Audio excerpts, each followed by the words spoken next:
The good old mic mute trick. Good afternoon, and welcome to Pittsburgh City Council's Cablecast Post Agenda on the Municipal Fleet and Fleet Efficiency Report for October 15th, 2025. And for the record, we are joined today by Councilmember Warwick, and I think others may trickle in here, and as they do, I will recognize them. I'm Bobby Wilson. I failed to mention myself. I'm Bobby Wilson. I represent District 1. And, I appreciate everyone coming here and want to make sure we got to the table in a post-agenda fashion to explain a fleet efficiency report, which on July 22nd, 2025, I introduced a bill that created an ordinance establishing an annual fleet investment and efficiency report requirement that will be readily available to the public and council by September 1st of each year. And this report was created by Furman Maurice, Fleet Services Senior Manager of the City of Pittsburgh. Thank you for coming today. All right, thank you for joining us. And I know you have a presentation. I'm going to read a few more notes that I have about this, and then I just want to also recognize our budget director, Peter McDevitt, who you also serve on the Fleet Leasing Authority. Yep, ELA. So you may be asking, why we're here, which is, to evaluate this report, the vehicle performance, maintenance costs, and the provided recommendations for strategic replacement and investment planning. So, as we move forward with this, it's important to recognize that the municipal fleet is about 1,300 vehicles. Is that exactly 1,300? It's a moving number, but Okay. yes, 1,300 is. That represents a major capital investment and ongoing operational expense funded by the taxpayer. This fleet represents it represents it's combined, there's a combination of multiple different vehicles. City emergency response and public service operations have been increasingly compromised by a severely depleted and aging fleet, particularly in departments such as EMS, fire, and public works. This year's report stated that critical service units in fire, EMS, and public works often exceeds 20 years of service. This aging profile have driven increased repair costs, downtime, and reliability. So I'm looking forward to the details that you'll share today in the conversation that we'll have. So looking forward to how, based upon what we learn here or what we already know, because the report is out, just how we can continually, try and fund this to a certain level where we're getting somewhere. I believe, the current rate that we're going, we're definitely wasting some taxpayer dollars in terms of maintenance. So this isn't something that just happened last year, the year before. It's something that's been ongoing, and I thought it was important to make sure that we have a record of this, in a post agenda. But really, frankly, I just want to say every time I came to the budget hearings, so I'm on council here since 2020. And every year, council members are totally surprised and caught off guard. Not, you weren't even here, but just, years back, we're like, oh, that's how much the fleet is, that's how bad the fleet is. And, we're not aware of what's being requested by different departments. And so I think it's great that we have a full picture in this report of what's happening. So with that, I'd like to hand it over to you, Mr. Maurice, but also want to recognize that we've been joined by Councilperson Charlin. Thank you.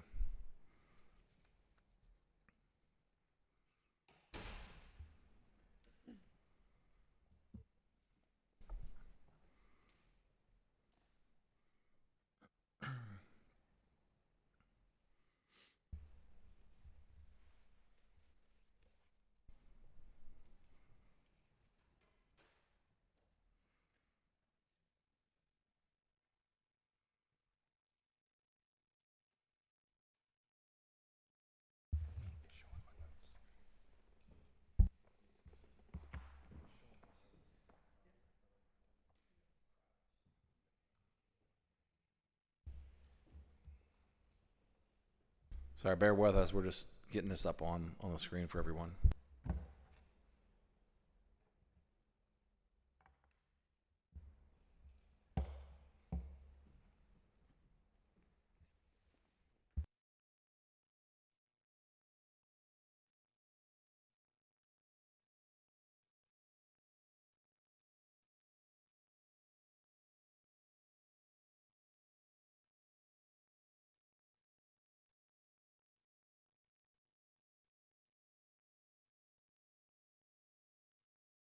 And as we wait, we've been also joined by Councilman Anthony Coghill. Thanks for coming.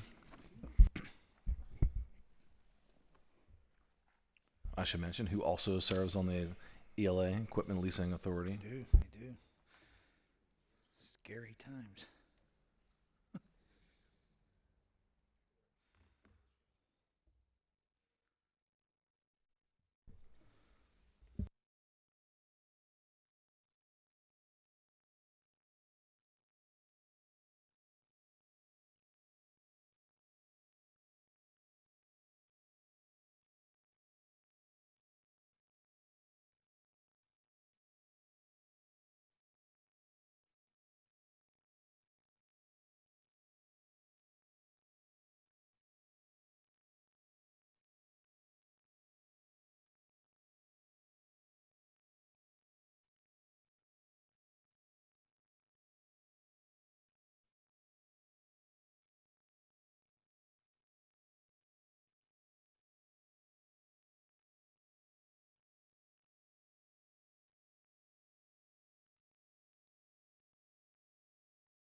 Yeah, so just so everyone knows that, also for the record, as people, whether you're watching this live or in the future, just so we're working out some difficulties we're having, in terms of putting it on the screen, the presentation. But we'll be there shortly. Thank you. Thank you for waiting.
Okay, I think we're ready here. Yep.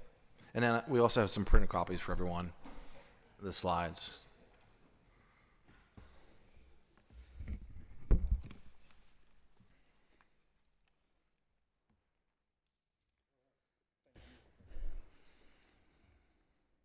Thank you, and sorry for the delay.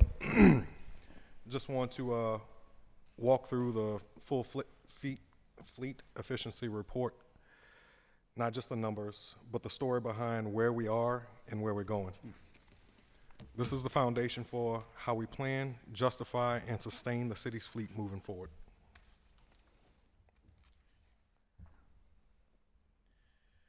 Currently, our average fleet age is 8.3 years old. Overage units, meaning vehicles operating past their intended life cycle, currently make up 48% of the fleet. Repair costs have increased over the last 3 years.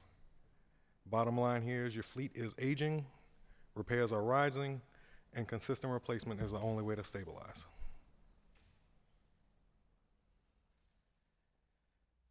The slide you are looking at is our life cycle replacement framework, the system that determines which units move forward each year, ranked by our scoring model. These aren't just numbers. They represent frontline service vehicles that departments rely on every single day. Replacing a refuse truck isn't just about lowering repair costs. It's about keeping trash collection on schedule.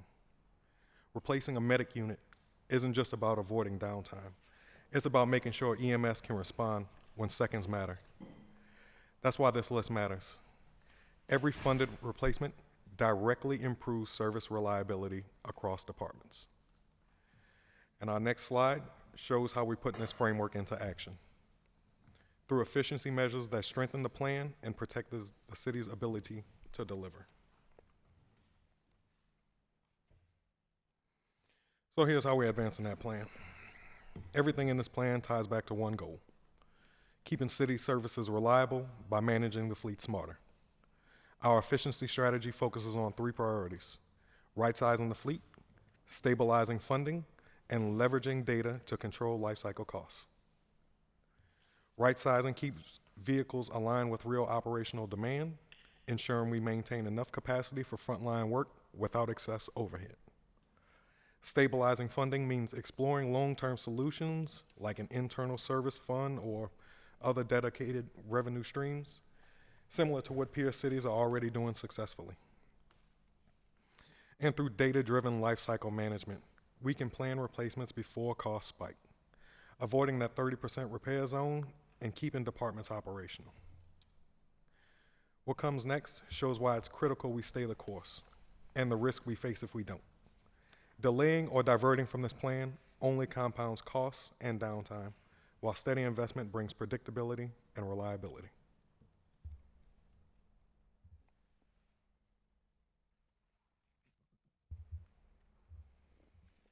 This slide models 3 possible funding paths and what each means for the city's fleet over the next several years.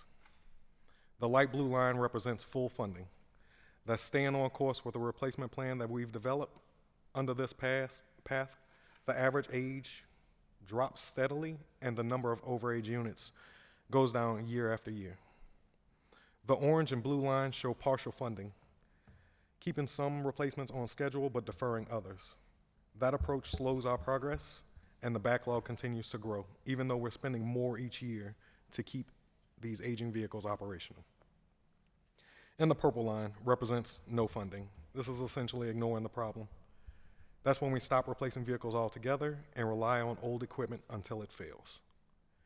You can see how the average fleet age spikes and the number of overage units doubles within just a few years.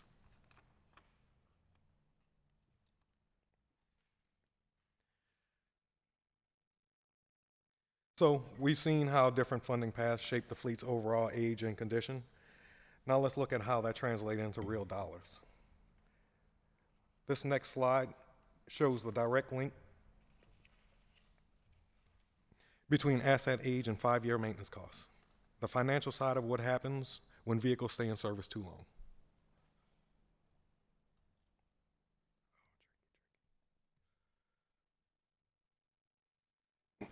Excuse me. This chart connects vehicle age directly to costs, and it tells a very clear story. Each dot represents a city vehicle. As assets age, annual maintenance and repair expenses rise sharply, especially once they cross that life cycle threshold. Younger vehicles stay predictable and low cost. Once they hit that red zone on the right side of this chart, expenses escalate fast. Major components start to fail, downtime increases, and overall reliability drops. This is the financial argument for consistent replacement. Every year we extend a unit past its life cycle, our costs compound. Lifecycle management isn't just about keeping the fleet newer, it is how we control costs before they snowball.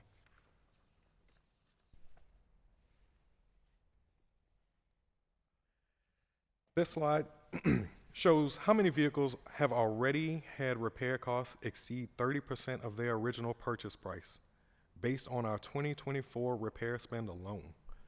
For context, current industry standard is to retire a vehicle once total lifetime repairs reach about 75% of its purchase costs. So if we're spending 30% of that value in a single year, it's a clear warning we're keeping these units well past their economical point of return. Some of these vehicles have since been retired, but it illustrates the pressure point we're in.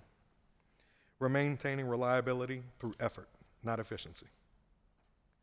Underinvestment has put us in a position where life cycles are being stretched to meet service demand, which accelerates wear and compounds repair costs. So that's a look at individual units. Now let's zoom out and see what this means across the entire fleet.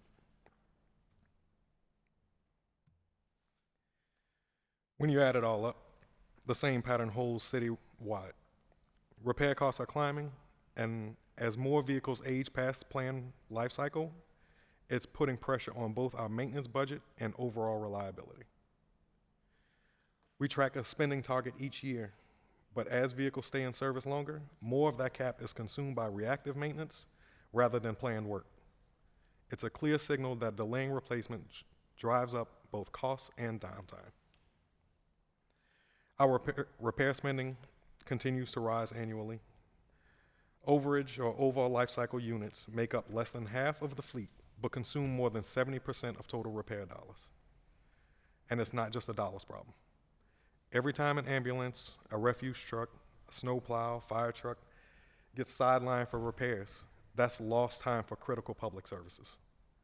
The key takeaway here is that the repair budget isn't shrinking, but its effectiveness is. Keeping aging units in service consumes funds that should be fueling reliability and directly limits how effectively departments can deliver their core services. So that's the financial side, how aging deferred replacement drive up costs.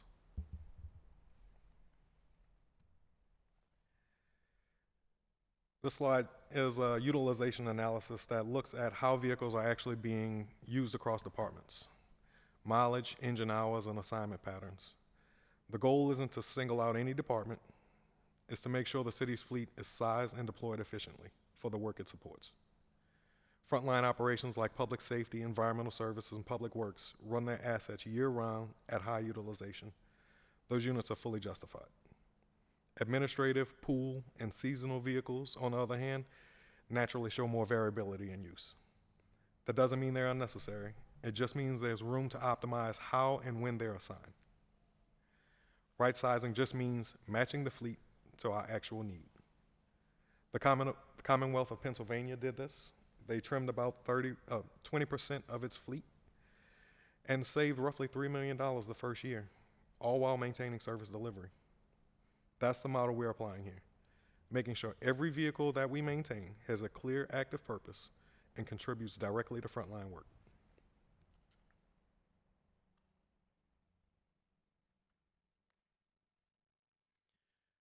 This slide is showing the overall distribution of the city's fleet by department. On the left, you can see the scale. It's about 1,300 units currently, covering everything from patrol cars and ambulances to refuse packers and specialized public works vehicles. These units are the backbone of how each department delivers its core services: emergency response, trash collection, snow removal, park maintenance, inspection, so on. They all depend on having reliable equipment. When our fleet isn't reliable, those services are directly impacted. Emergency response slows, trash goes uncollected, and roads stay icy longer. On the right, you see how quickly units are projected to exceed their life cycle over the next 5 years. Each year of deferred investment adds to that overage problem, meaning more departments will be forced to operate with older, less reliable vehicles. The takeaway is simple. Fleet is mission critical across every department. Keeping it funded and modernized isn't just about vehicles, it's about maintaining service delivery citywide.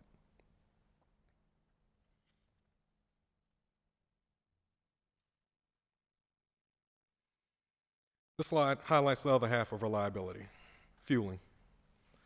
The city currently manages a mixed fueling network. Overall spend has remained stable. We're building a clearer picture of mileage and fuel use across departments, and once our new EV refuse trucks are in service, those efficiency gains will start to show as real savings. So while today's savings mostly come from fuel price differences, the long-term gains will come from right sizing and electrification. Together, those efforts make the fleet cleaner, more efficient, and more resilient.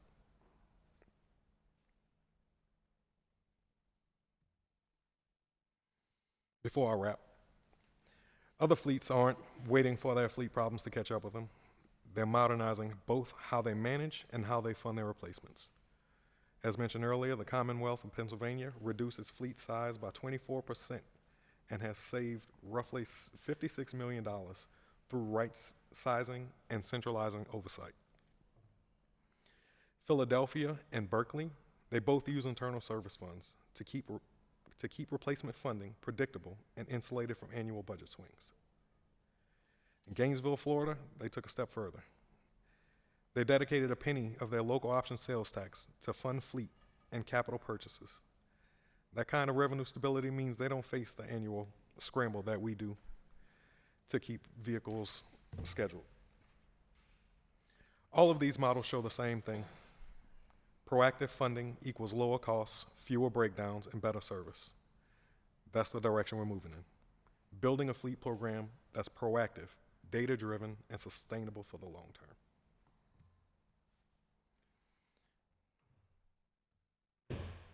At the end of the day, fleet is how the city delivers. Every truck, every patrol car, every medic unit, they're not just vehicles. They're the backbone of how this city serves its residents. The investments we make here determine how fast we respond, how clean our streets are, how reliable our services are.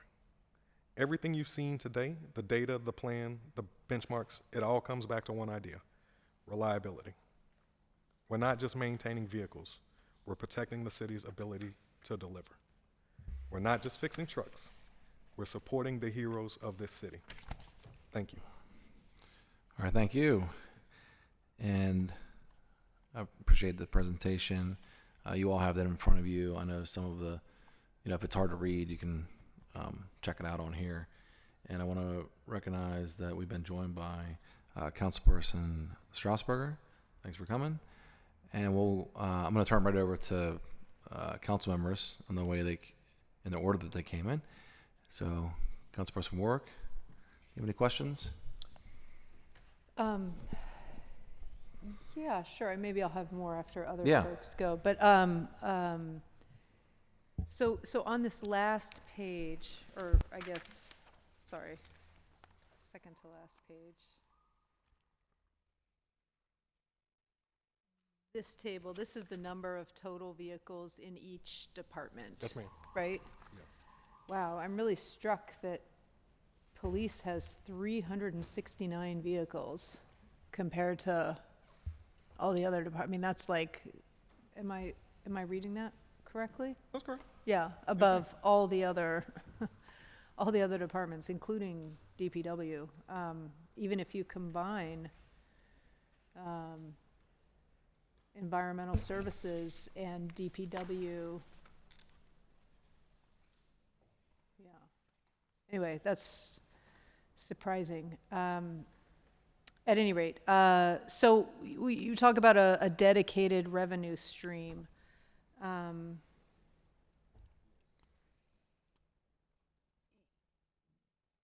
I mean, do you have any ideas about that? Like I know There's there's a sort of a few. liquid fuel set, I mean, I see what you mean, right? It'd be like us saying similar like Housing Opportunity Fund or something like that we are like, we do, or, that we do whatever, 10 million a year toward fleet, period, every year.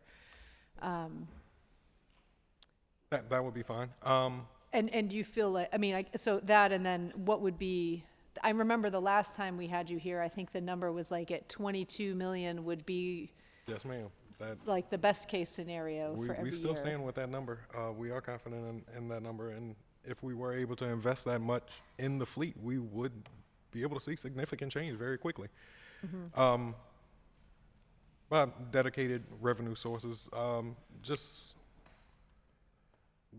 what is being done industry-wide or standing in other places, like I mentioned earlier, the internal services fund is basically an avenue where departments can contribute back to the vehicle replacement fund based on their usage of the fleet.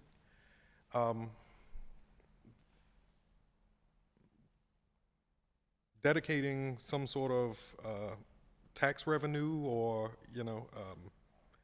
millage option that is I would guess the nuclear option as far as that, but overall, just some level of steady funding state, no sweeps up and down, would help to stabilize your fleet's reliability and asset age, average age. And maybe this is a question for Pete. What does this first draft budget have for the coming year and then outgoing years for fleet? So there, in the first draft of the budget, there's actually a very useful appendix at the end of it that shows a breakdown of all the funding sources and the vehicles we'll be purchasing next year. So there's going to be a total of 50 vehicles purchased next year. 20 of those are police trucks. A total of just over $10.2 million, and that comes from PAYGO funding, which is just leftover operating dollars that's transferred to the capital budget. And then there was additional funding in additional revenues that we're getting from the state for Medicare services, Medicaid, I can't remember honestly, but it's specifically for EMS costs. And so they'll use some of that money, about $2 million, to purchase 3 new ambulances. We're also using some liquid fuels trust fund money to purchase DPW streets trucks. There's some parks tax money in there. Parks tax is really what's been able to keep our snow fleet functioning in any way over the past couple of years. But yeah, a little over $10.2 million, and it's also notable that about a little over $1 million of that is going towards lease payments for fire trucks that we already have in hand. So that's $1 million we're spending, but we're not actually getting any new vehicles for it. Just because we've explored many, many options on how to get as many vehicles at once for the little money that we have available to spend on fleet. So that's why we have things like lease payments for fire trucks in there, because we just need to be really creative because of the lack of a funding available. So altogether, I'm trying to add it. Altogether, about 16 to how many million altogether? 10.2 million. Oh, that's the total. Total. That's not just the PAYGO. Okay. That's okay, that's That's total. the total. Okay. PAYGO is like 6.8 maybe. Got it. And how many you said were? Repeat the number of vehicles again. 50 total vehicles. 50 vehicles, and how many were police? 20. 20 were police. And the reason why I understand it may seem surprising that like police has that many vehicles. That is their office every day. Like they come into the station and then they go into their car and they go out on patrol. That's why we don't actually consider them capitalized assets. We pay for those out of the general fund as an operating payment because they generally don't last 5 years because of the amount of miles that they have to put on them. Okay. I mean, I'd argue that a lot of a DPW crews. But they're not driving all day long. So like one like if we have 3 shifts going, like someone's using it in the morning and someone else is using it in the afternoon, someone else is using it overnight. So all day long they're being driven. And like you're right that our environmental services people are using those same trucks every single day, but they're not putting the same amount of miles on. Okay. Well. And they're also they have dedicated routes that they're not going throughout an entire zone constantly all day. So I understand where it seems alarming at first, but Yeah. Maybe if I saw more police vehicles monitoring stop signs and Squirrel Hill and in front of the schools, I might feel better. We can talk about that at the budget hearing.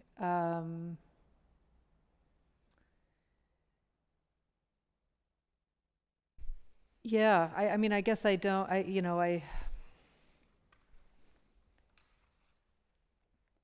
guess it would be helpful to kind of have the breakdown. I mean, this is very comprehensive of the whole fleet. I guess sort of when we get into the budget discussions, it'll be interesting to hear from, I mean, like, for example, the details on, like, I know that, like, our environmental services, like, that, we have people coming in and they don't have trucks, right? They don't have trucks. They have to wait for someone to come back for their shift and kind of hear about the real world impacts, right, of not having the vehicles that you need. Obviously, we talked about it with snow, right? Like not being able to get the snow up in a timely manner, at least not when we're having multiple snow events. And I know we have heard from EMS before about breakdowns en route. One thing and again, this is maybe more, one thing I've been curious about with EMS is what happens, well, maybe this is an EMS question, like sort of what happens if our EMS can't get to a call? Does no one come to the call? Or fire comes to the call? I guess you may not know. It's definitely an EMS question. Yeah, that's a great question. Unfortunately, due to some scheduling conflict, a lot of people that might be able to speak to that are at the FOP union bargaining meeting right now. So Director Schmidt is not here to answer that. But those are Chief Gilchrist has come to the ELA hat in hand and saying, like, we don't want to be in a position where we have a patient in the back of a truck and it breaks down on the way to hospital and we have to hoof it the last quarter mile. Right. Right. We don't want to put them in that position. That'd be a nightmare scenario. Right.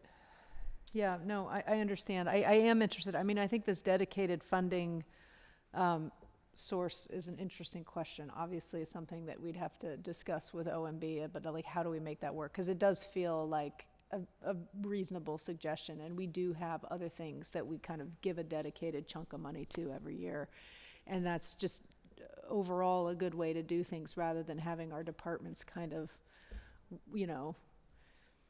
wonder what's going to happen next year. It just makes it hard to plan and that kind of thing when you don't know. You know, we see it with transit. We see it all across the board. I guess I don't really have too many. Sorry, Yeah, I only go ahead. half answered your first question because you asked about how much we have for next year and then in the outer years.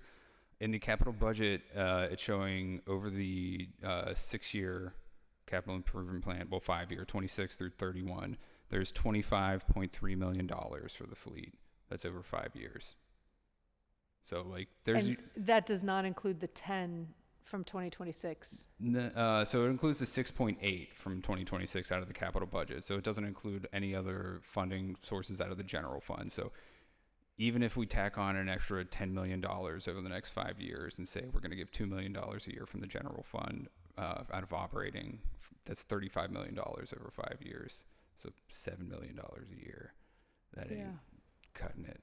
Right, We're falling further and further behind. right, right. And some of the stuff that Furman was pointing out in his presentation, like the more new fleet we purchase, the more money we'll save on all those non-contract repairs whenever a transmission blows or an engine blows up, or we just need to Frankenstein something together so that we can get out there and pick up trash one more day. And that's getting more and more expensive. We have $3.8 million budgeted next year for those non-contract repairs. We're over $4.25 million so far this year. So I don't expect that to go down. Yeah. Okay. Yeah, I mean, something to think about. I know that everyone keeps calling raising the millage the nuclear option. And I like to think it. We of haven't done it as in 10 years. Or raising tax. I don't want to say the millage. I think there may be other ways to do it, but you know, I think we maybe want to talk about it as the sensible option. But at any rate, but we also need to show that we can tighten our own belts before, right? But this does not feel like. Is there anywhere in fleet where we went over, or that we were under budget? Is there anywhere? It's sort of desperate across the board. Yes, ma'am. Okay. All right. I guess I don't really have any. Maybe I'll think of something else as members go around. Councilperson Charlin? Thank you. So, yeah, I mean, I think we've all kind of touched on how important it is to be investing more in our fleet. And I think that, I appreciate, folks from OMB and ELA and from Pete for like beating that drum kind of consistently for a while here. I think this is the year where that really became, it's like always like deferred maintenance. Like we really need to do that, but we'll get to it when we get to it. Now it's like there's no really other options now. I do appreciate that the administration has found a way to use the liquid fuels tax as a way to pay for the fleet. Do you have any sense on why that was not something we were doing before? I know we've definitely used it in the past, because as the person who used to like process payments and doing all the work for ELA in the background when I was on the other side of the hall, working with Dave Osterman in DPW, to make sure that we're using that right. That's a trust fund that gets audited every year by the state. That's where we get the money from. So we have to make sure that we're using it for only the purposes that it can be used for street maintenance type things. But it just kind of goes back to robbing Peter to pay Paul. Like we have limited money for street maintenance, so in the general fund. So we use the liquid fuels trust fund, and it gets to the point where now we need to prioritize more of the fleet side of things. So like maybe some other stuff in street maintenance is going to go by the wayside because we're paying for fleet instead. So we just have such limited dollars across the board that it's like the parks tax maintenance money. Like everyone assumed this is going to go towards fixing our park and big capital projects in our parks. And Well, we've been to be using, fair, yeah. that's what people voted Yeah, for. that's exactly. what But they we voted have to for, use yeah. it to buy vehicles instead Yeah. because like, Snowplows. yeah. Okay. Well, I mean, I guess, so what I'm hearing is that press release has said, like, this is the first time we've ever done this. You're saying it's not the first It's time. not the first time, but I mean, it's maybe sparingly. Like, Yeah. not every year we've done it, but every now and then. I don't think I've ever seen it before, so I would have assumed it was the first time, but it's good to have that wider lens there. So I'm gonna ask a question that, like, I guess is kind of the way that I understand this, and you can tell me. Hopefully you can answer this, but maybe you can tell me if I can clarify a little bit better. So when I think of like the deferred maintenance of our fleet, it's like it's a debt, like the analogy that I'm using is like credit card debt. So we need to have, we need to be able to pay every year and continue to invest in our fleet. But we have this debt that we need to get rid of, and before we start making things more expensive, and this compounding interest that's happening. How much do you think that debt is? Like, if let's say the state generously came to us and said, like, we'll pay off your debt and bring your fleet up to where it needs to be so that you are maintaining like what a yearly expense should be. How much do you think that would cost? Does that analogy make any Yes. sense? We estimated during this analysis, that our current total replacement costs would be in the $200 million neighborhood $200 million. to refresh your whole fleet. Okay. Wow. Because like half of it is over the useful life age. 48% currently. 48% is over the useful age. So if we just wanted to make everything within the useful age limit and then continue to stay on that, you're talking about replacing half the fleet at once and then investing another $20 million a year So just to keep it in that. yeah, so state. 20 million should be what we're putting in every year, but we still have this $200 million debt that we have to pay off before we can start paying. Like, Yeah, like 20 million Yeah. is just keeping pace with what we should be doing, which Yeah. would be much better than where we're at now. But Can I jump in here in a second? yeah, your prerogative. So I like the credit card analysis. Think about student loans. Yeah. I mean, I don't know, who here has, started paying back student loans or whatever. At one point in their life, everyone who has student loans, you go on, you like can click around and see like, oh, if I do this in 20 years, this will be paid off. If I do this in 30 years, it'll be paid off. I think credit cards have, a similar thing that it says at the bottom. Yeah. But, it's like you'll be paying interest, and then, for the first 15 years, then you'll actually be paying down the debt. I mean, Yeah. that's what you're kind of alluding to. Exactly. Yeah. Like, because if if we were able to put 20 million in next year, which we're nowhere near, we're not actually like revitalizing the fleet. We're just kind of holding steady. We're still probably still going underwater at that point. Yeah. Yes. That's reflected in the different funding strategies outlined. If we look at your, what was that? Is that blue? Is that purple? It's blue. If you look at your blue line there, that would be the equivalent of following that blue line where, yes, we do make some progress and we are able to bring the age down slightly, but certainly not where it needs to be. And our back end, or the interest that we are paying, is still growing. So the only true path forward is 100% path. I mean, that is the only way. All right.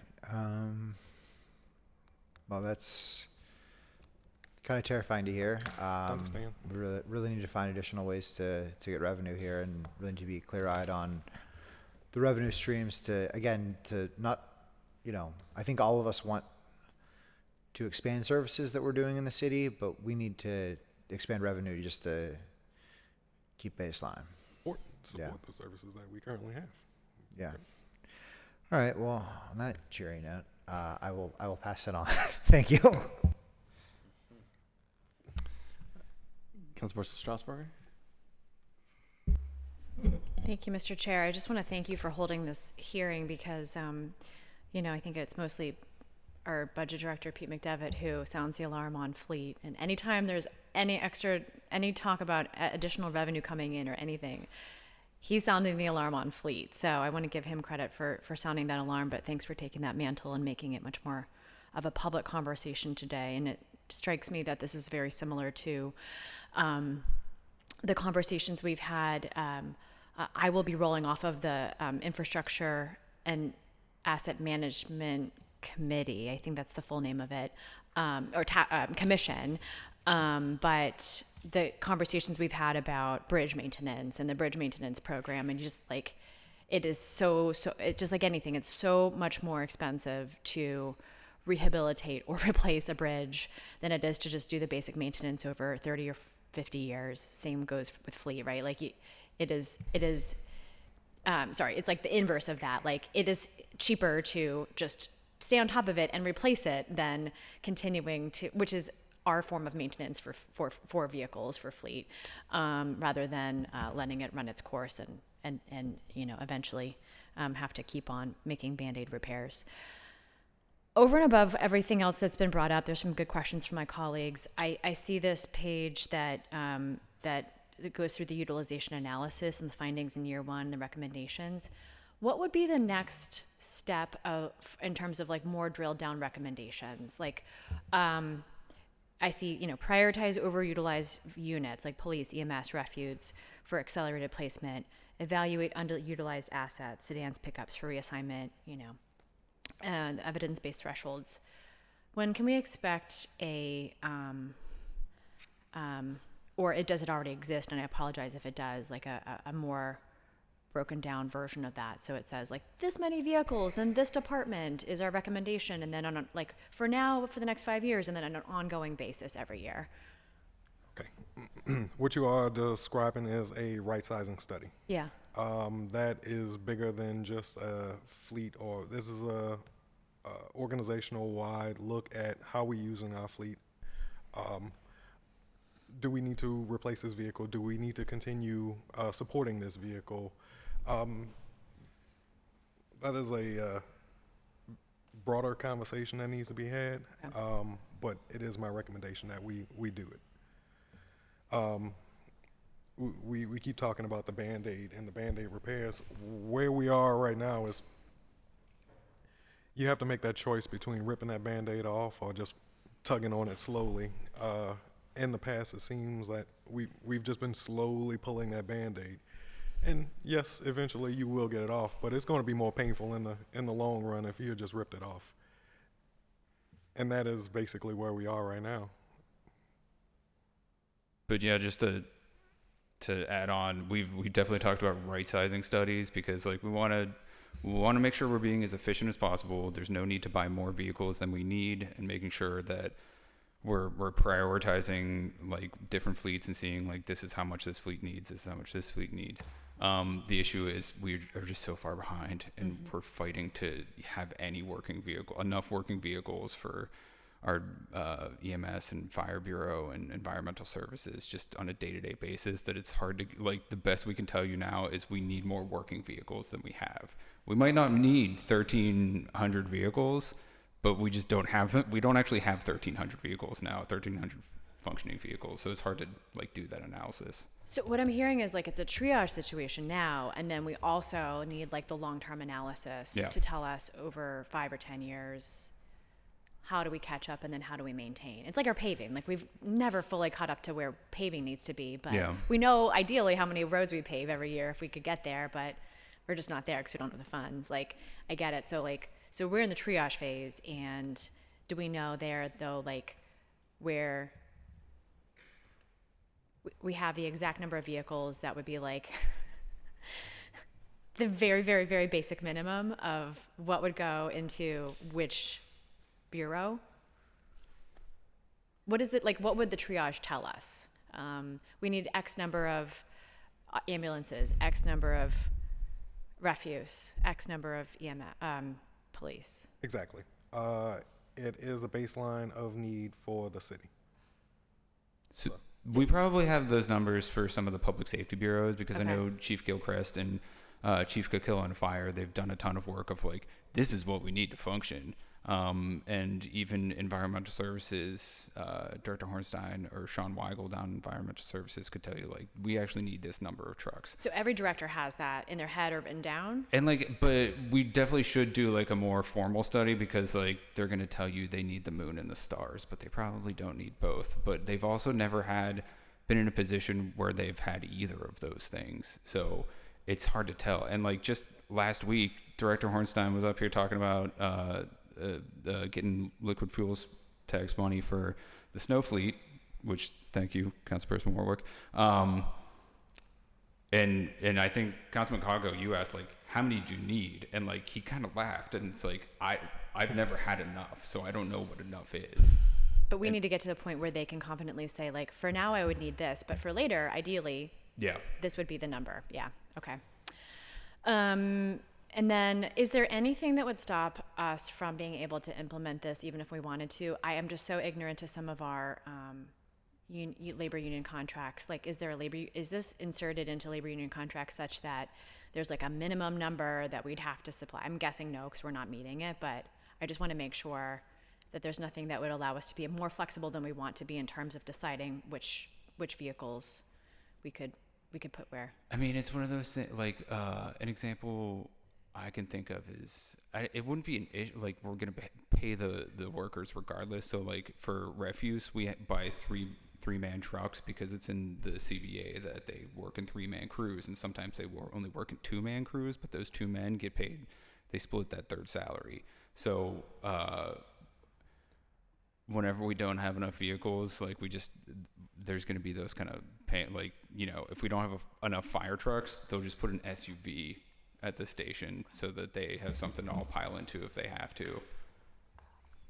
So it sounds like we have, in that regard, flexibility to make the best choices based on our own knowledge of the need. Yeah. Okay.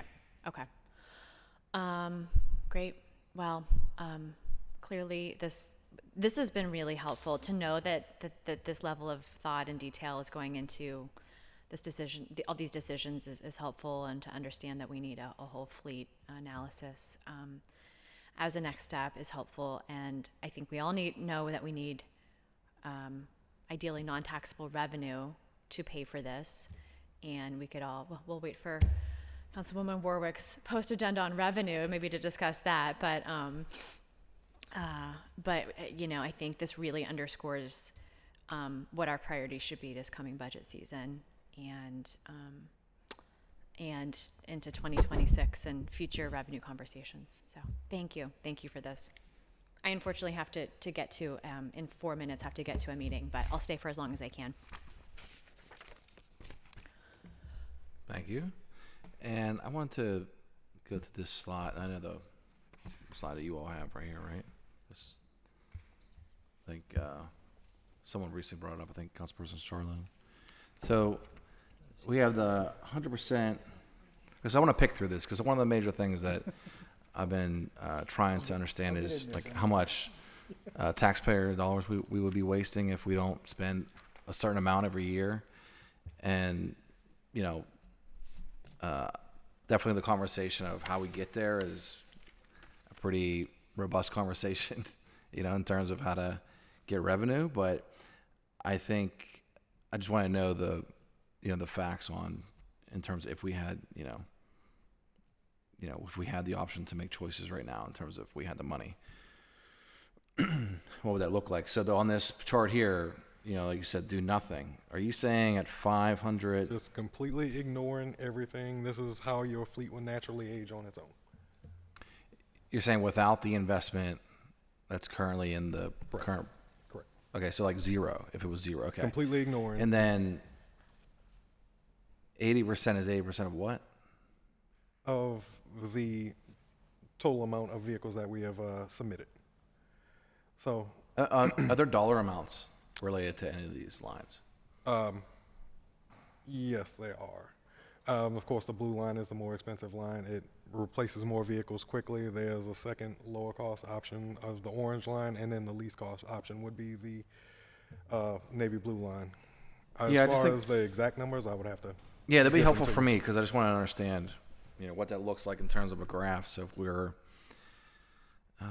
let's say if Ray were to fund it at, I mean, these are pretty, I mean, 80, is there any reason why 80, is that just a mistake? Or any reason why 80% is in between 90 and 100? That was a mistake. Okay. Yeah, I just want to get my bearings here. So this is, it's labeled incorrectly. Okay, so wait, which one's No, labeled? no, it's not. Okay. No, it is not, sir. Excuse me. So this 80% option, that's like 80% of, Just think of it as the current replacement list. If you only replace 80% of those vehicles, 80% of fleet. how much of the So How what's much the number progress tied are to you the 10? What was the number 50. we had? 50. 10. What's that? 50 vehicles, $10.2 million? Yeah, sir. 50 vehicles. And right here, the 80% would be 80% of the 1,300. That's not the current fleet. You're not looking at the whole fleet being submitted in 1 year.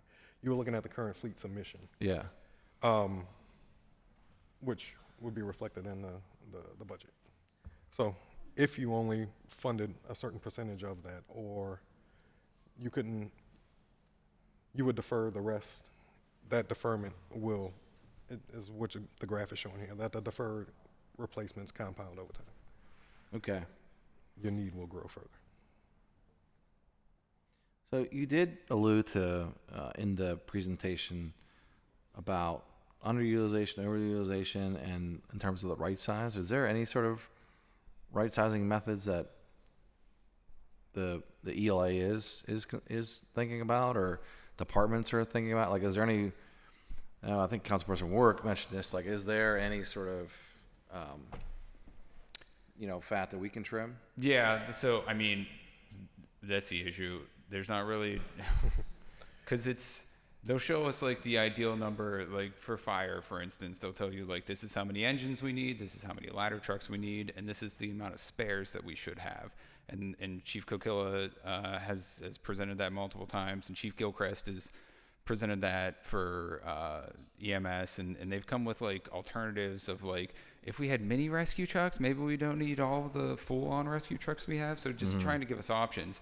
But the issue is like, what they're telling us, like, this is what we need. They don't have that in place right now. So we would have to invest a long way to even get to the point where we'd be cutting any fat, just because it's so lean now. Is there like a chart that could be created where you could recommend, or not recommend, but it could show different paths to go down? So this 10 point, what we're spending currently, and if we, bumped it up $2 million, how much would we save over the course of, 15 years? Are there any sort of calculations that we can do Not there? currently, Like but yeah, similar we to can run an how, analysis on it. like on your credit card bill, much interest I think you're by paying. law now they have to show you, like, Yeah, if you pay if you only make the minimum $25, payment, you're going to pay this much in interest. yeah, if you and only pay won't the pay it minimum off payment, till- you're going to have to, this will take 100 years to pay off. But, is there any sort of calculation that can be done to understand if council was to, get on some Yes. sort of payment plan? Yes, we can run an analysis on it. Okay. Yeah, with this guy's good with the Power BI. So like, you want a dashboard, he'll build you a dashboard. Okay. Yeah. I mean, I'm interested in that. I think that's basically what I'm interested in. And then I know in conversations you talked about telematics. Yes. Is that true? And then and new tracking systems that we use to identify underused vehicles. Could you just and also unnecessary take home assignments? Is there any sort of strategy that we're looking at for? Just overall, give me a second. There we go. Right in. That's in our fleet in operation. action, baby. Hopefully nothing too serious. Yeah. It's working great. Don't say that. That was not, my intention. Anyway, yeah, we actually never want to hear. I'd rather hear like a PLI vehicle go out, but anyway, so You're gonna have to refresh my. yeah, so the telematics and the tracking Thank you. systems that identify. We currently use Samsara and a good portion of the fleet. Samsara basically takes the human equation out of reporting. We are able to get more accurate information as far as how the vehicle is being used, how often, properly using that information. And keep in mind that every department is different. Most vehicle deployments are different. So while we might be seeing a vehicle being, or we may categorize a vehicle as underutilized, the department can absolutely verify and counter that with, this is an absolutely crucial unit, you know, like even if it is a low mileage unit, it may be a standby unit. But that all comes up as a part of the right sizing study, I believe.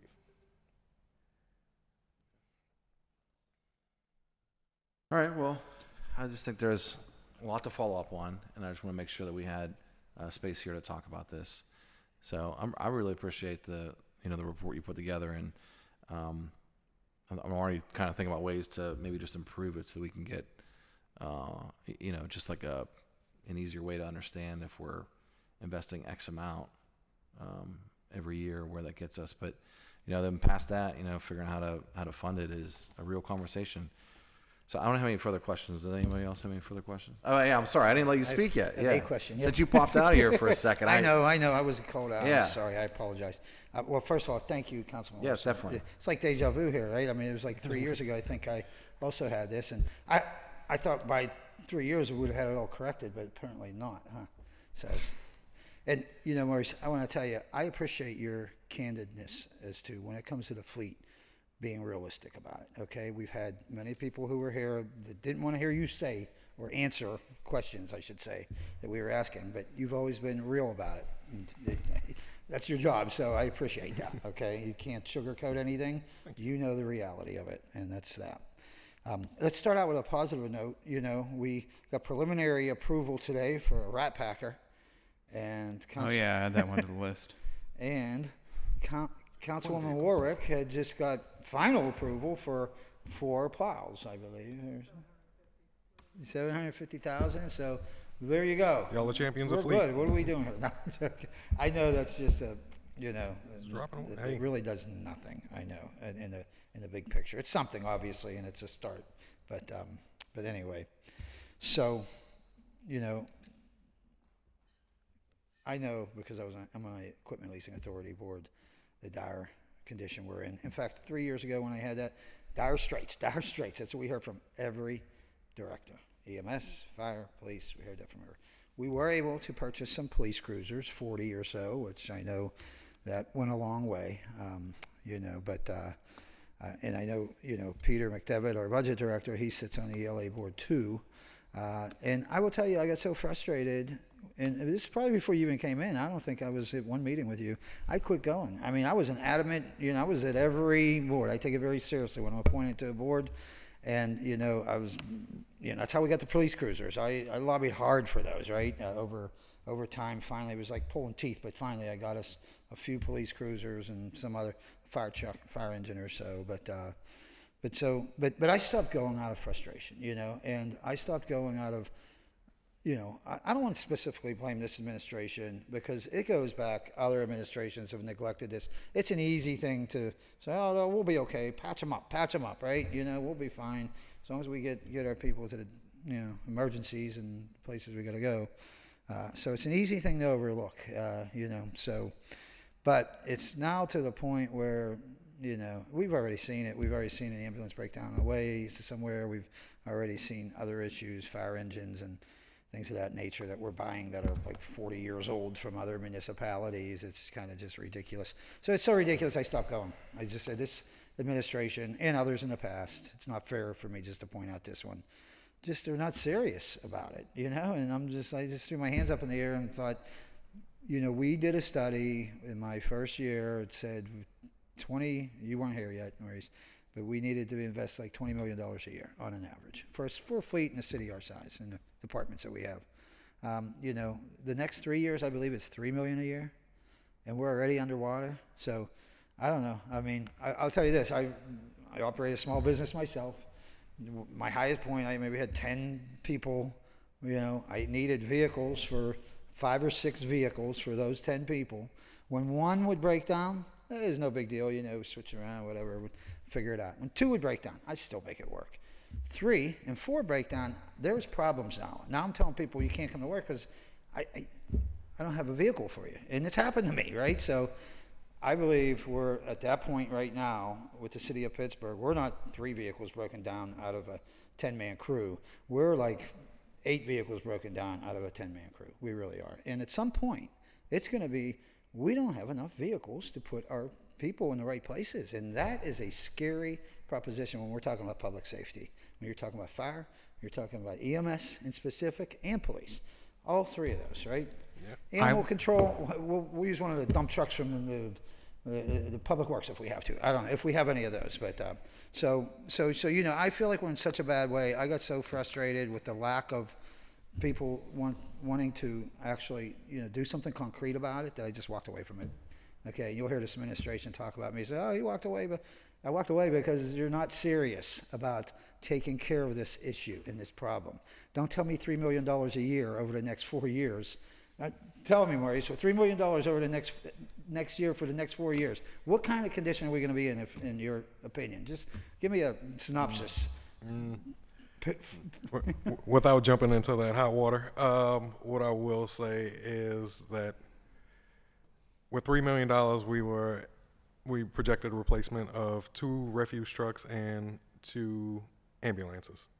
So if you think about the current need of the fleet, how much that actually reflects, it is scary. Okay, and another thing I started, because the vehicles, because of COVID, this was during COVID, it took like 3 years or something to get a vehicle. And I'm like, well, we don't have 3 years. And so we started, and I thought this might be the way to do it too. And I didn't really ever follow up on a full, like, is it working, is it not, was leasing, right? I had, like Councilwoman Warwick, you know, cars going down hills like there were sleds in my district, right? And we just didn't have the vehicles or the manpower or anything to get my roads clear. And, you know, so I sat with Hornstein. I don't know if it was a Peduto administration or. I believe it. I think it was the current administration Yeah, I that think we it was, leased yeah. some trucks in the wintertime Yeah, just right. so we would have enough. But so I believe we're still leasing them, right? Still leasing some trucks? I don't know. No? Because Councilwoman Warwick, who was thinking outside the box and, you know, whatever, this is like a all-armed call to force, and municipalities help us with everything we're trying to look at. And that's where I thought, well, leasing the vehicles, at least we have the vehicles. We might have to make some tough decisions as to where we get the money to lease those vehicles, but it's an option. It is. That's something, I mean, a long time ago when I was an asset management analyst in OMB, like that was discussions we had like with Enterprise Rent a Car of like, what if we leased out all of our smaller fleet, anything that's like not a big giant dump Well, truck, and that's it, emergency Peter. You're right. response We fleet, can't obviously do that with police Yeah. and fire. Yeah. They need to be Exclude rigged those. and equipped and, you know, fitted Yeah. for our specific public safety. But like a lot of our services. sedans are like smaller SUVs. Plows, Yeah. trucks, you know, Yeah. 1-ton dump trucks, really public works vehicles. And when it comes to snow plowing, in Yeah, some of specific, it- I think is the way that leasing could work. Yeah. It's probably expensive. I mean, at that point, I wasn't even looking at expense. I'm just like trying to get our roads clear so people can get to work. But I can't remember how much we spent. It was pretty costly. But at the same time, we don't have to deal with the repairs, which we know are Yeah. bleeding us to death. Those are the benefits you know, with we it. could just send them back, or, you know, when the lease is up, take them. Yeah, just replace it we with can something kind else of that's newer reliable and- yeah. vehicles that way. So maybe leasing is the way to go for everything we can. What makes sense to lease doesn't help us with fire, EMS, or police. Even police, they need their own, you know, fitted, right? They're all fitted to our specific needs. Oh, yeah. So the other thing, Councilwoman Gross was talking about this at standing committees meeting. We have a very specialized fleet. Like if you look at our fire trucks, like they need a very, very specific piece of equipment, and that just makes it more costly, and that adds to the lead time whenever we order it. So if we could be more generic in what we're ordering, that would make things cheaper, and we would be able to turn it over faster. But just that's what the department, like, I don't know what we need as a fire truck. Who am I to argue against them and say like, oh, you don't need those chrome wheels? But if that's what they say we need, then like that's what we're buying for them. Well, I think specifically for this winter, I would like to lease more vehicles. Councilwoman Warwick and I had the conversation yesterday. As far as the money goes, we won't even discuss that here yet. We haven't gotten that far. But, you know, being that her creative idea failed as to, you know, having another municipality come in, You know, the only other thing I feel like we can do other than that is lease our vehicles. And, you know, at least we could put people in vehicles, plows, fitted plows, and that's not specialized. We could at least do that. Is that, obviously we would have to find and approve the money as a council, but is that something that you feel is a good idea for this winter? I just want to make sure we're going down the right path. More vehicles You better available believe to it, the right. fleet is always a good thing for me.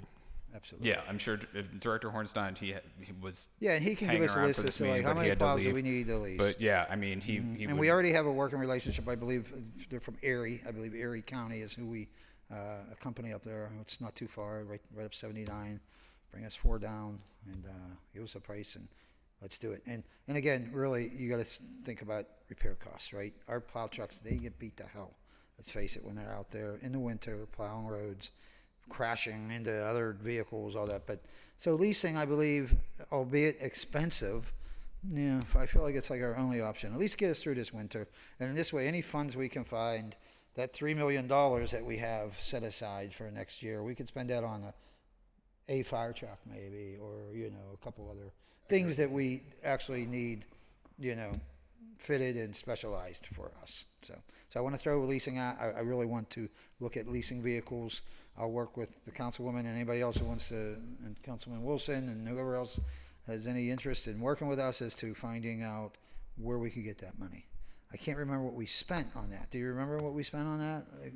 not off the One top of year? my head, no. It I'm was- pretty sure that didn't even flow through the Equipment Leasing Authority. Okay, That flowed right. through the city. So I think it may have, I don't know if you were here at that point. We may have like billed it through First Vehicle Right. for a non-contract cost. I would have Maurice- to go back and check though. Maurice, it's you know, your number of $200 million to like take care of everything. We've been having extensive talks, which I know because you were here for part of it, about housing, right? And you know, some of us are getting beat up because we didn't support whatever the IZ and. But you know what's funny is, and this is what ails me, a city. Our responsibility is put good, safe vehicles, pave the roads, pick up the garbage. That's our responsibility. That $200 million, well, we put more than that into affordable housing in the past year. So there you go.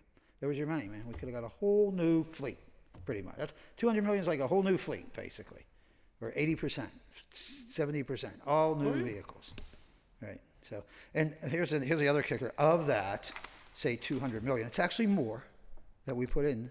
And we're all for affordable housing. I'm not knocking the notion of affordable housing, but when we're taking it from our fleet and we're not going to be able to rescue people or save people, it just like it doesn't make sense. But of that $200 million, first of all, we get, other than being good stewards and good people and good to our constituent base, there's no return on that money. There's no financial return on that money. It's an investment that we're doing in people. We're investing in people. No return. We do get like, I want to say 200 affordable homes is what we'll get out of that. Out of $200 million. $500,000 to build an affordable house. I'm putting this out to you, Maurice, because someday you're going to be an advocate for me saying, why did we not put that money in the fleet? You probably don't even know that, right? boy. You don't know what we do with that money. You didn't know that we put that money in there. that's So not my yeah, lane. $200 million you're talking about, going in the wind, man. That's just like that. And yes, it will help some families. It will help put people in stable housing. And that's a great thing. But what's not a great thing is when we don't have a fire truck to, you know, put our firefighters in. So you know, a lot of blunders, I would say, and a lot of irresponsible spending on our part, when knowing that the fleet the way it was, is what it was. And no one here can say that they didn't know it because we had the post agenda 3 years ago. We're having another one today, thanks to Councilman Wilson. Dire straits. That's what they said to us 3 years ago. Not one thing has improved. In fact, we've lessened the money. Okay, we took money away. Okay, so even though we were all here at the table 3 years ago, not when I say we, the directors of all these departments, about desperately pleading with us, we decided to, you know what, we cut the funding. So I hope it doesn't work. I hope Councilman Wilson's post agenda this time will help put attention to it and we take it more seriously. Certainly we don't have any more to cut. You can't cut any more than $3 million a year. That's as low as it can go, I'd say.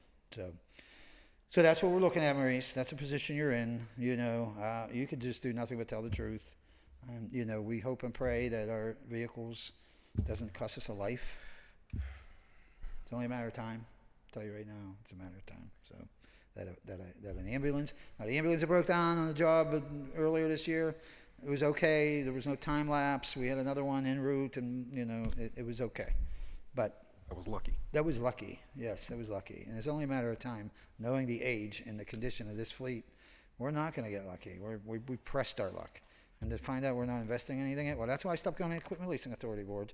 I'm staying on it, Peter. I am, in hopes that the next administration is going to take it a little more seriously, and I will be a fully engaged council person at that point and try to figure out how we get out of this whole maze. So in the meantime, I think the short fix is let's look into leasing some vehicles for Public Works through winter so we can at least plow our roads. And thank you, Councilwoman Warwick, for bringing the attention to that as you did over the last month or 2 weeks or however long it's been. But I feel like that's the best thing we could do right now. Other than that, you know, we have to find the money for it, and that's on us. But if you can get us a list, get me a list as to Public Works vehicles from Director Hornstein as to what it takes to get us through this winter, you know, that's kind of what I'm hoping to gauge, and then how much we spent in the previous leases, and see what we need to set aside, find, reallocate monies for to get vehicles on the road this winter, so we have enough plows. Because my district, as you know, I mean, I get hammered. 300 calls, 400 calls in one day when we get 4, 5, 6 inches of snow. We can't plow. We just can't. We don't have it. We don't have the resources. So, but leasing the trucks, I feel like made a big difference over the last couple of years. So that's my main point. Is I'd like to know how many trucks we can lease, how much money did we spend in the past, and I would say Chris Hornstein's the only director to give us, like, you know, with a wish list that he needs just to get us through this winter. And then we'll figure out everything else as we go along, I hope. You know, and then again, 10 sweepers. We have 10 street sweepers, right? Director was here the other day. I get missed all the time. They're vehicles. They're part of your fleet, Yeah, right? Okay, so we're scheduled to buy another street sweeper in the ELA plan next year. people are moving cars every week in my district, and then they're calling and screaming at me and saying, "Why am I moving my car and you're not sweeping the streets?" And I'm like, I don't know. I say, so, you know, it shouldn't be that way, but it is. So I found out the other day, as the director was here, it's, we have 10 street sweepers citywide. We have 4 of them that are actually working. They're finicky. I imagine they're expensive to it's fix. $500 I imagine grand they're for one next year. specialized, expensive. Maybe we should just get people with brooms and buckets, right? I mean, it really, you know. It kind of goes to something Councilman Wilson was saying, like, Right. justifying these purchases of, like, do we really need this or do we really need that? And you're talking about $500,000 for a piece of equipment that we use for Is that 6 how much months a of the street year. sweeper is? Yeah. Oh, yeah. Ouch. And we use it for We 6 can't months of fix the the year. ones that are broken down. I mean, it's one of the, like, you're talking about those non-contract costs. Like, just add more to that. We used to rent them though, right? We've leased them in the past, and it was one of those, like, lease it. It's a lease to own thing. We have it for 3 years, and then we have the option to purchase it at the end for But that's a good point. Maybe that's something else we can lease. You know, because I love this. I love the street. I love them. It's clean. It's neat. It picks up. So my constituents love them. But if they're that pricey, and we only have 4 out of 10 that are working, yeah, I don't see what the point is. Let's just tell them, stop moving your car. We're not coming anyway at this point. It's kind of where we're at. So I really am. I'm going to suggest, and my constituents are going to like it, but I'm tired of them moving their vehicles every week. and nothing gets done. Nothing gets done. Yeah. They come once a month if we're lucky. And I'm like, stop inconveniencing people for that. So I'd just soon do without them.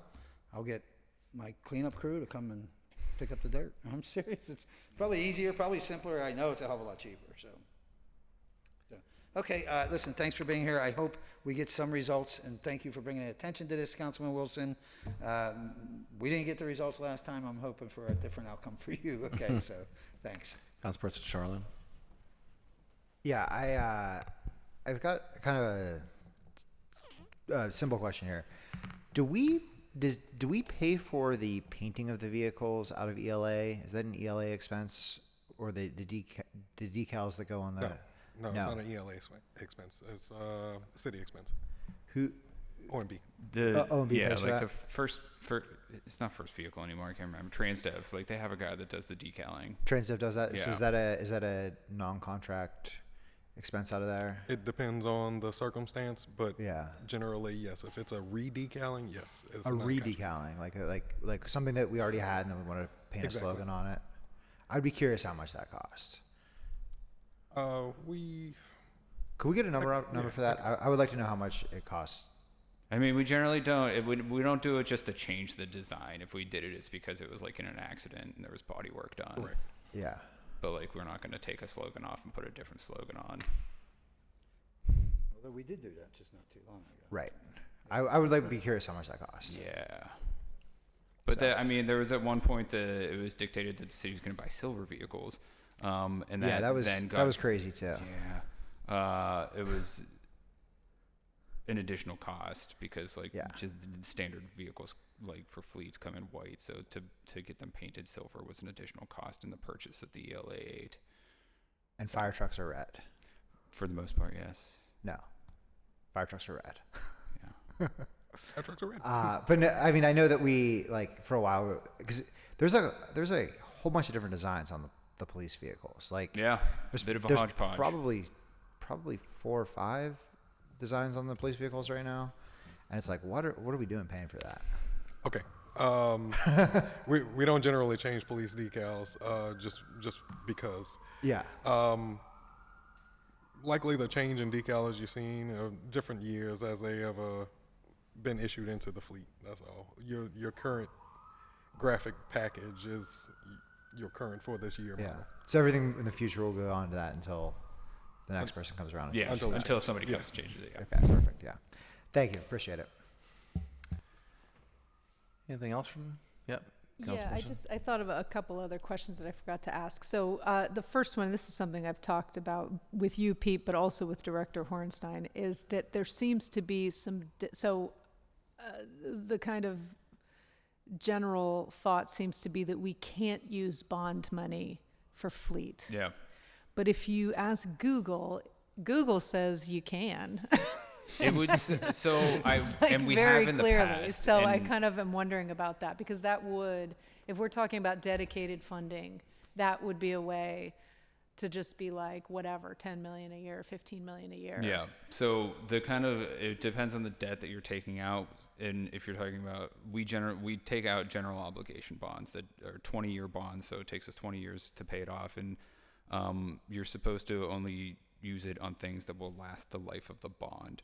So theoretically we could, but if we have trucks that are lasting us 20 years, that's not good. And I honestly don't know if it's a rule or if it's a best practice, but if it's a best practice, it's because that will then affect our bond rating and our ability to then take out more debt. And you're also, again, that's another instance of like, we have debt ceilings in place that we can only take out so much debt. And that's really it's a very much a not best practice to use that whenever these are things that bonds are for one-time projects that you do it and then you forget about it for years. We need to buy vehicles every year. So that should be Right. built into our annual budgets. I mean, I understand, but I feel like it's a conversation worth having with, It is. those guys who That- come every year and talk about our bond rating, like Yeah. talk about it with them. And I mean, There's other, I mean, we don't have to take out a general obligation 20-year bond. There's other shorter term bonds that I know that OMB has looked into of maybe we can do this to just get some patchwork to help get us into a better place and buy a ton of vehicles now so that we're in a better place. But then you still have to continue to pay $20 million a year, even once you get into a good place, to keep yourself in a good place. And we're projected to be very far away from that. So right, but I mean, even with bond, I mean, if you look at our budgets, right, like take that public safety facility thing, that like 80 million or 85 million, right? And that's budgeted in the outgoing years. But I mean, in terms of like what's critical, Yeah. you know what I mean? That could be, no, that's, at least I mean, for now, and in this sort of tight next few years at least, right? I feel like that might be somewhere to look. Anyway, the other one, and I know this is gonna, just because I was looking at this list, and I'm just wondering, and I know this will make every employee who's watching this right now cringe, but have we ever considered for like the 75 or so vehicles that are just like regular cars, incentivizing people, or at least giving them the option to just use their personal vehicle, like pay for their gas? We do, yeah. for So you know, like all their gas in exchange? We have a mileage program that we have to encourage, especially like PLI, I think, because they just don't have enough vehicles. So we're already doing that. Oh, we're already Yeah. doing that. Is there maybe, I mean, I don't know if there's a way to expand that or whatnot. I mean, even repairs, it feels like it's, I mean, just looking at the repair costs, it feels like it's cheaper for me to take my van down to Calfos and get it, you know what I mean? Get an oil change and get something fixed than it is for us at the city. I don't know. I mean, we still have to pay for that though, the mileage rate. So like, it might be a little cheaper, but things are that tight that I don't know. Yeah, that I we'd mean, be it'd able to- just be an interesting, like, Yeah. if we're looking at like buying, you know, we need to buy vehicles versus, you know, like, and then really being able to focus on this, on the trucks, the specialized thing, like the stuff that we, you know, Yeah. that you can't get anywhere else, right? That you know, that's just a thought. No, I mean, those are the kind of creative things that we have to think of now, just because we're under investing in the fleet, and maybe it would be a better best practice to just reimburse for mileage instead, if vehicles are being underutilized in certain departments. But then you also have to consider that might create barriers for the employees, like what if they don't have a car? And then Well, sure, but I mean, if it was like, Yeah. you know, an opt-in, I don't know, just, but I'm glad that it's something that we already are Yeah. looking at for just our run-of-the-mill regular cars that folks are driving around. just regular sedans. Yeah. Anyway, yeah, that was it. But I did want to ask that bond question, and I think that, I mean, if we're talking about dedicated funding, I think that is something that's worth exploring, like best practice. You know, is there some kind of immovable force that keeps us from being able to do that? You know, at least something for the next few years, until we can maybe get to a better place once, you know, all these developers have built their big buildings and boosted our. I'm only sort of kidding. Anyway, that's it. Once our Thank tax you. base grows, you Right, make so the much. Yeah, right. Once our gotcha. tax base is booming. Anyway. I look They're- forward to they're that day. building. I was Yes, outside there exactly. already. I know. Okay, that's it for me. Councilman, Yeah, I was thinking that the bond, I mean, I know Councilman Coghill likes when the URA takes out bonds, so maybe they could take out a bond for us. you know, I love paying the interest. That's what I really appreciate. Being, you know, You're up. I'm true. Okay, thank you. Two things. To what Councilman Warwick said, I had a PLI person at a house, and I'm like, "Where's your vehicle?" And he's like, "Oh, I just use my own vehicle." I said, "Oh," I said, "You do?" And he said, "Yeah."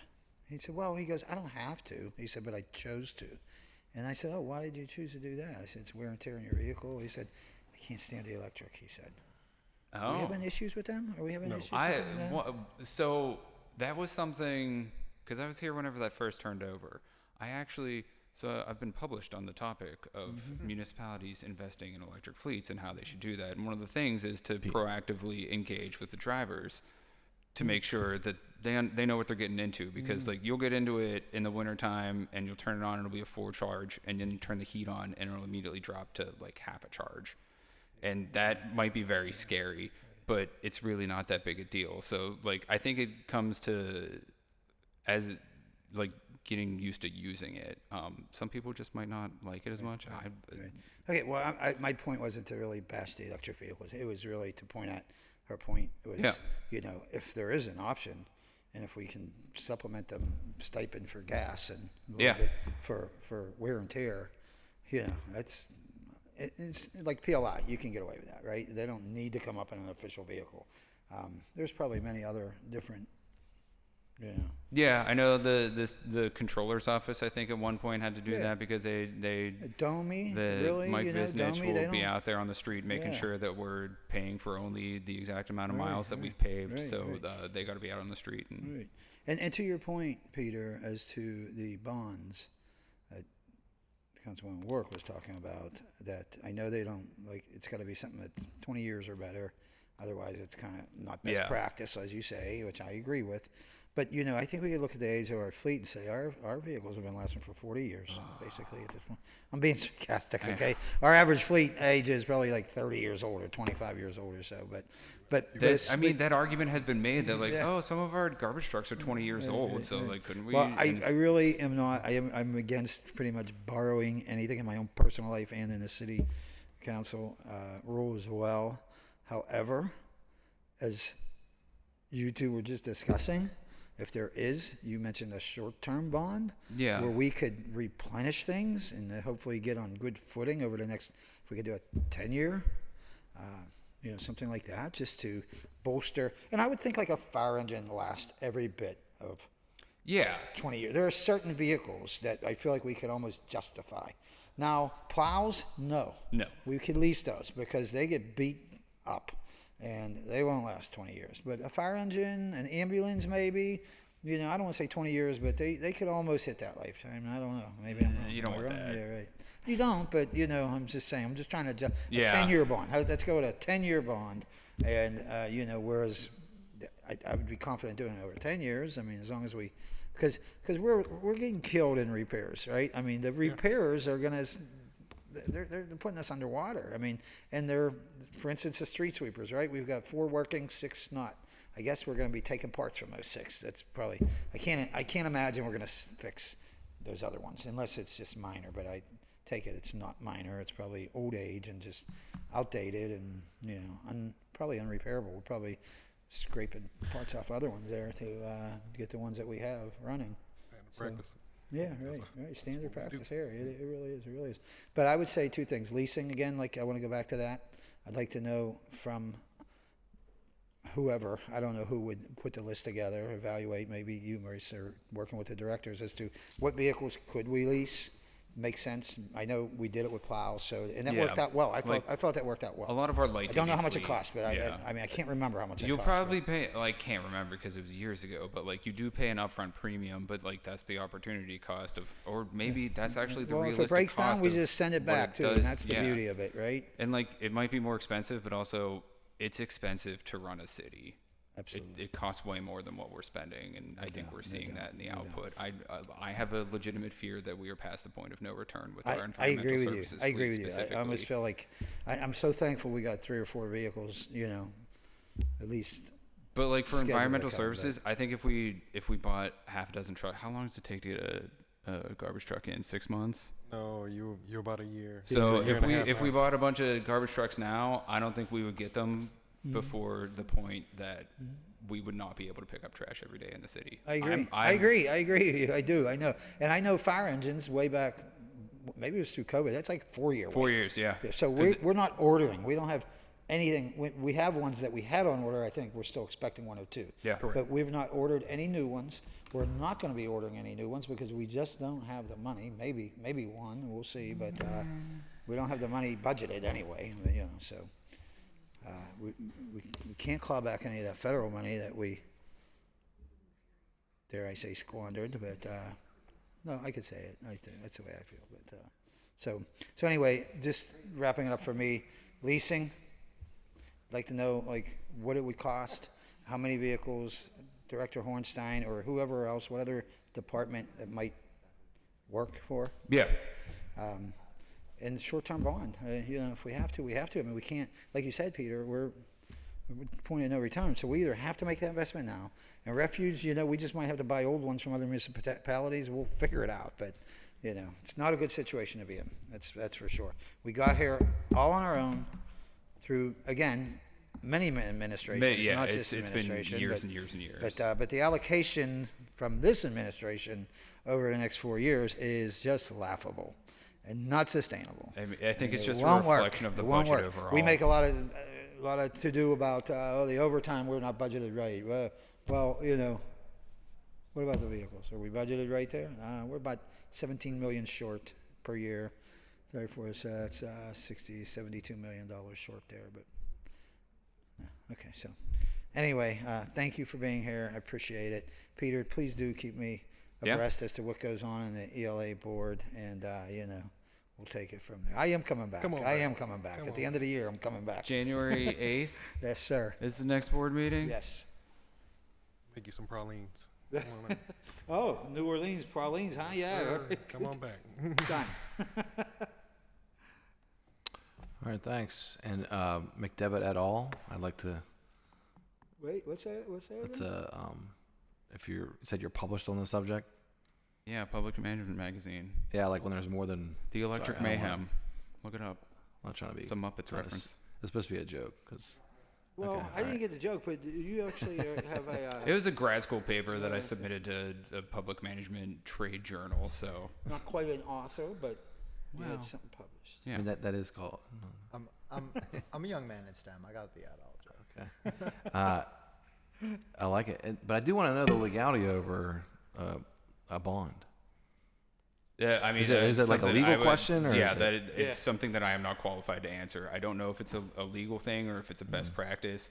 I'm sure if we're using general obligation money, bond money on something that should not be used for that, then at the very least it's gonna hurt our credit rating and our ability to take out debt. Which, like, despite like it's over a 10-to-1 ratio projected pay-go to debt for our capital budget, which is way off of what it should be. But we're always going to need to take out debt. Like, even if we were in an ideal circumstance, which we're very far away from, we would still be taking out some. Okay. But there, I mean, I will say OMB has looked into it because there's other, like, we've talked a lot about how the city needs to replace its ERP system, and that's going to be very expensive. And that is something that What system? Sorry. the ERP system, like JD Edwards. Okay. We're so far behind on that. A few months ago, I'm getting off topic here, but like that is something I would say is a good example of is worth short-term debt because it's going to take us. It's going to be very, very expensive to the tune of millions of dollars, but it will last us for 10 years, and we only need to do it once. We don't need to buy a new ERP system every year like we do with garbage trucks and fire trucks and dump trucks and PLI sedans. So like that is a good use of short-term debt. Okay. All right. Anybody have any other questions? Well, thank you to the members that came and participated. Appreciate you sticking around for a very long day, and then also appreciate Furman Maurice and Peter McDevitt for. I know that you waited for quite some time until our meeting was over, so thanks for sticking it out. And thanks for putting this presentation together and looking forward to the continued conversation. With that, we're adjourned. Thank you, Mr.